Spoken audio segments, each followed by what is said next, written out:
Che cosa vedete in questa foto? Qualcuno dirà una donna con una tunica blu, un vero color mostarda che sembra stringere un corpo avvolto in un sudario. C'è chi invece, forse un appassionato di fotografia, riconoscerà la foto che ha vinto il World Press Photo quest'anno, scattata da un fotografo dell'agenzia Reuters. E poi forse c'è chi dirà è una delle immagini più iconiche della guerra a Gaza. Ma io penso che quello che questa foto davvero mostri sia il dolore palestinese, o meglio la versione occidentale del dolore palestinese, una versione edulcorata, decontestualizzata, accettabile, senza sangue, senza volti, senza carnefice. E che cosa provate quando guardate questa foto? Forse c'è chi proverà una sensazione di disagio che impedisce di guardarla troppo a lungo e altri proveranno una dose moderata di tristezza. Questa foto sterilizzata non mostra l'innocenza di chi è morto o come è morto e dubito che qualcuno di voi in questa sala conosca la storia di questa donna, ma non vi preoccupate perché ve la racconterò io. Ed ecco il suo volto in una foto meno soft, dove si intravede il dolore nei suoi lineamenti, si vedono le buste bianche per i cadaveri accanto a lei su una sedia e la brutalità di quello che sta avvenendo a Gaza traspare in maniera un po' più evidente. La donna in questa foto si chiama Ines Abu Mamar, ha 37 anni e il corpo che stringe, avvolto in un sudario, è quello di sua nipote Seli, di 5 anni. Il giorno in cui questa foto è stata scattata, il 17 ottobre del 2023, il fotografo della Reuters, Mohammed Selim, si trovava a Khan Younis, nel sud della striscia di Gaza, nell'obitorio dell'ospedale Nasser, dove da più di un anno gli residenti di Khan Younis si recano per cercare i propri cari scomparsi. Appena arrivato all'obitorio, Mohammed vede Ines buttarsi a terra, stringere il corpicino avvolto nel sudario, impedire ai dottori di portarlo via, cercando di parlare alla propria nipotina. Era un momento triste, dirà in seguito, ma ho percepito che era anche un momento molto potente perché sembrava rappresentare il senso più ampio di quello che stava avvenendo a Gaza. E la storia di Ines è davvero emblema della guerra a Gaza. Ines viveva con il marito accanto, non lontano dal fratello Rames, e quindi vedeva spesso i propri nipotini. Ma poi le bombe israeliane si facevano sempre più intense, sempre più vicine, quindi Rames decide di trasferirsi nella casa dei suoceri a circa 1 chilometro di distanza. Il giorno dopo la casa dei suoceri viene bombardata. Appena viene a saperlo, Ines si precipita all'ospedale Nasser, arriva all'obitorio, trova il nipotino Ahmed di 4 anni sopravvissuto e poi fa la mara scoperta. Vede il corpo di Seli già avvolto nel sudario e lo stringe buttandosi a terra disperata. Questo è il momento in cui Mohammed scatta la fotografia. In quei bombardamenti non muore solo Seli, muore anche la madre di Seli, la sorella, i nonni, gli zii, i cugini.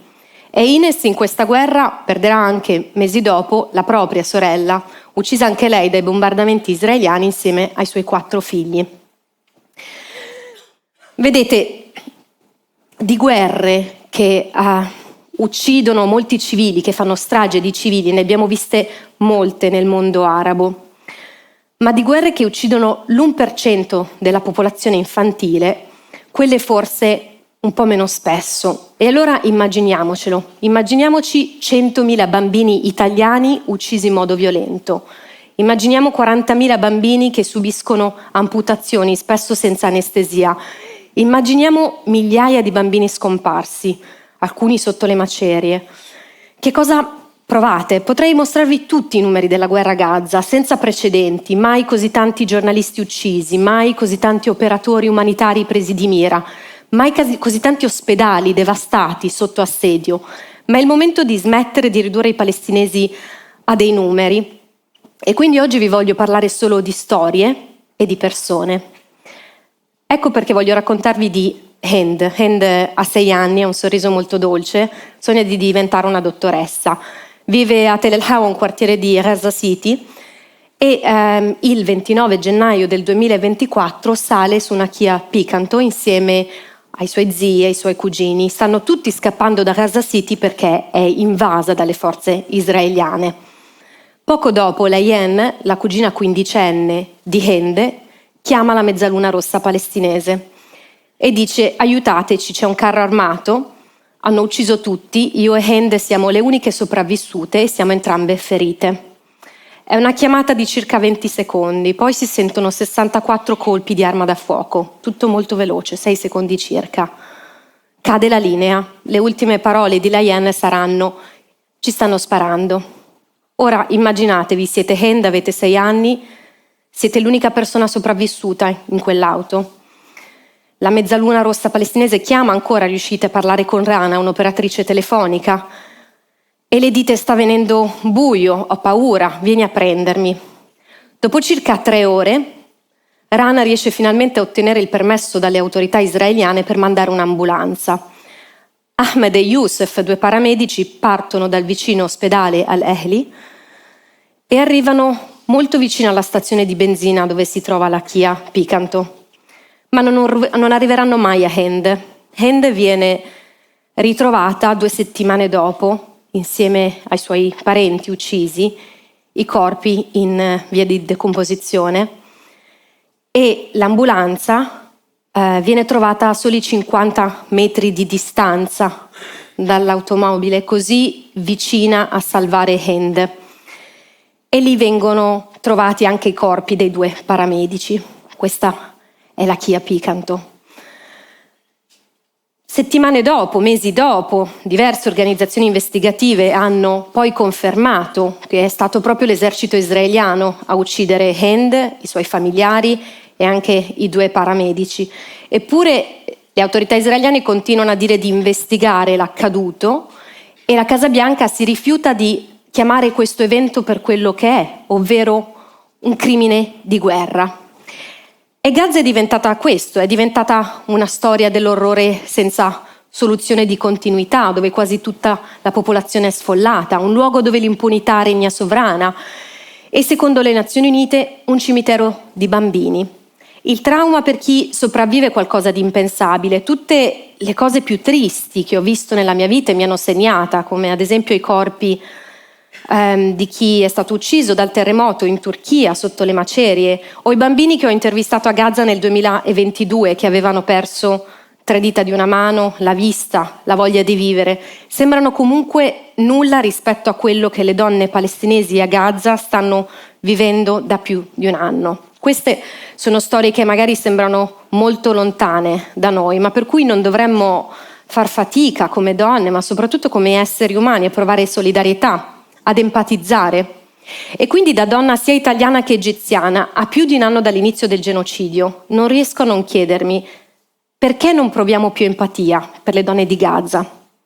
Se ci fossero decine e decine di bambini italiani, europei, polverizzati dalle bombe, che muoiono di malnutrizione o di ipotermia in una tenda, o presi di mira dai cecchini, se ci fossero migliaia di donne costrette a usare lembi di tenda come assorbenti o a partorire sul pavimento di un ospedale privo di elettricità o bruciate vive nelle proprie tende, come reagiremmo? Cosa proveremmo per loro? Che cosa faremmo?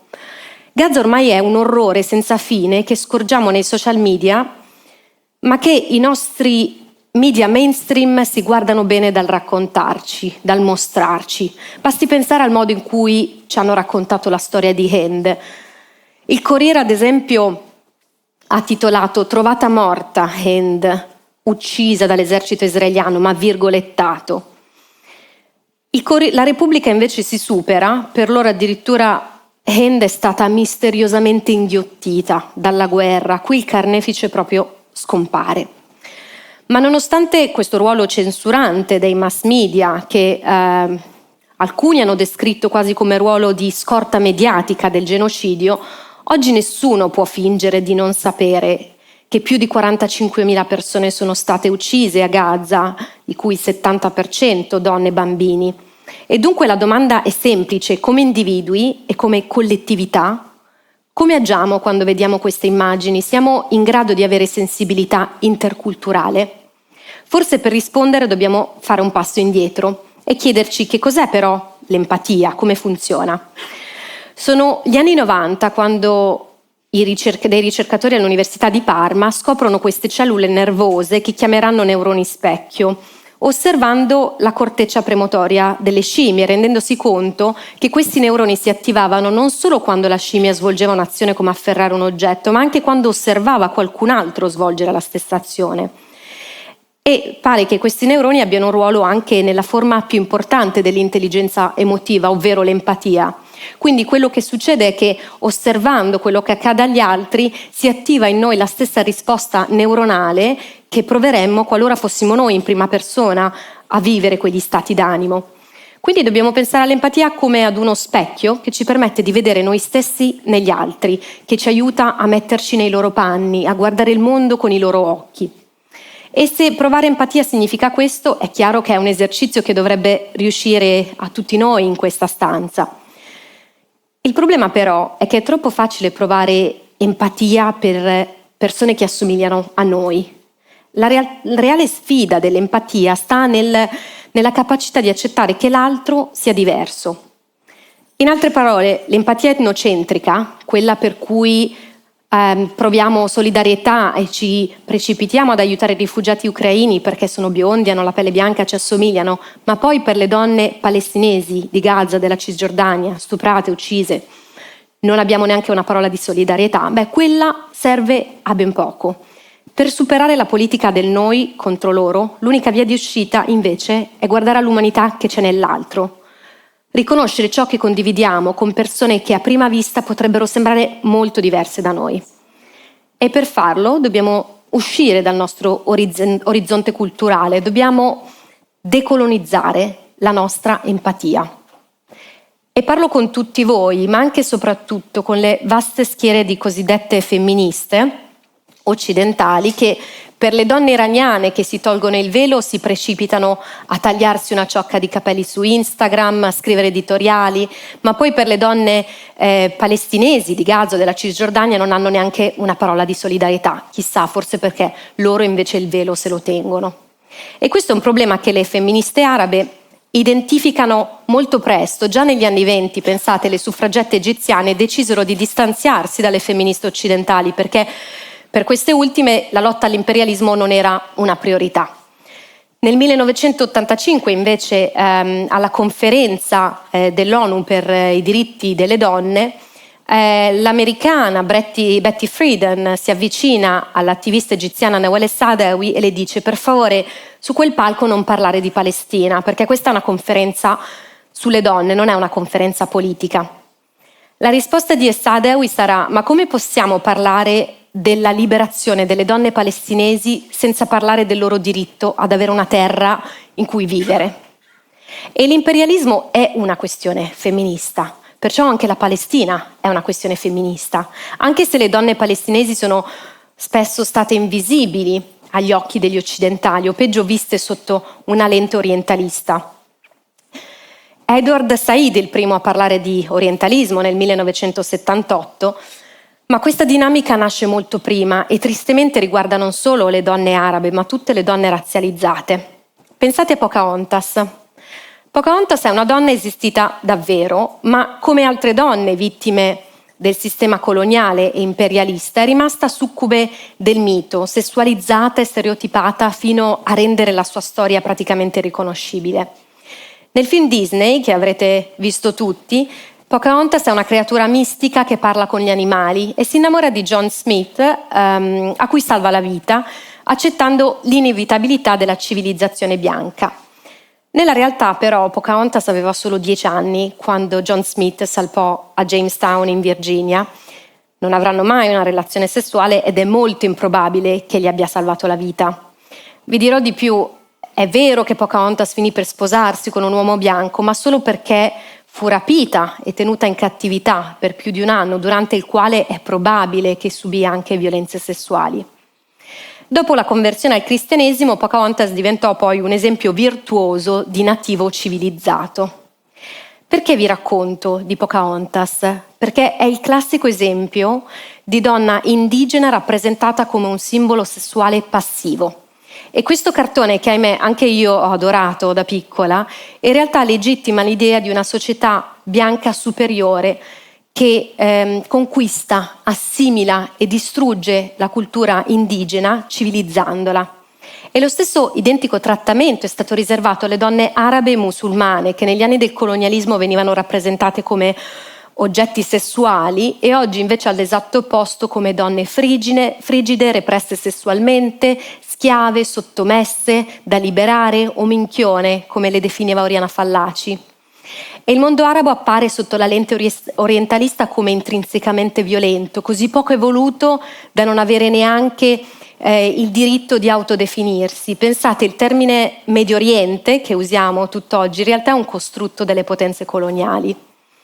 Medio rispetto a chi, poi? Eppure il linguaggio è tutto. Il linguaggio modella il nostro pensiero, costruisce mondi, come diceva Michela Murgia. Le leggi stesse sono linguaggio. Se non costruiamo l'altro come essere umano, come cittadino aristotelico, ovvero non schiavo ma portatore di diritti, costruttore del proprio futuro, allora non ci sarà mai empatia. E la deumanizzazione dei palestinesi passa anche dal linguaggio. Animali umani, terroristi, tutti i termini usati per definirli. E ancor peggio, le donne palestinesi e tutte le donne razzializzate subiscono doppiamente il linguaggio usato per descriverle, perché loro vivono il tema della razza e del genere simultaneamente.